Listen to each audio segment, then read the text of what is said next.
Here's how I look at the Harry Potter movies. The first two ones are great. I watched them as a kid, they still hold up today, they are fun, creepy kids movies and they stand perfectly on their own. But they also serve as nice kickstarters for the franchise because the books were small enough so they could fit everything in. I know the third one is considered to be a masterpiece, but I just don't see it. It's pretty well directed and the design is emo and stuff, but it's kind of underwhelming and not very rewatchable. Just like middle school, I guess. The fourth one is the same. I like how they managed to turn a million-page book into a movie that is actually watchable, but I rarely go back to watch this one either. The fifth one is a huge mess. This is the one that people watch and decide to start reading the books, because the movies just stop making sense here. There's a fun high school adventure movie in there somewhere about kids trying to outsmart an evil headmaster, but then the third act is about prophecies and weird death veils and big snakes, so as a movie it makes no sense, and as part of a franchise it also makes no sense.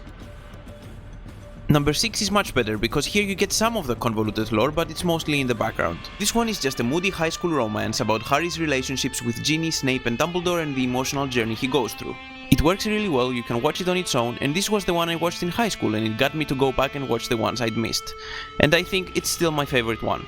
The seventh one is the most artsy one. The studio decided to make it because it would make money, so the director had a whole movie to fill with moody shots of forests and sad teenagers in tents. It's very atmospheric and emotional, well directed and acted, but it has no real value for someone who hasn't read the books, because nothing happens and it has neither structure nor emotional payoff. Number 8 I remember blowing my mind. It was epic and exciting, colorful and action-packed, it was the perfect ending to the saga as well as a very satisfying and well-directed action movie. In the end, as a franchise, Harry Potter is a big mess, because the books are enormous and they had no way of knowing which details would end up being important.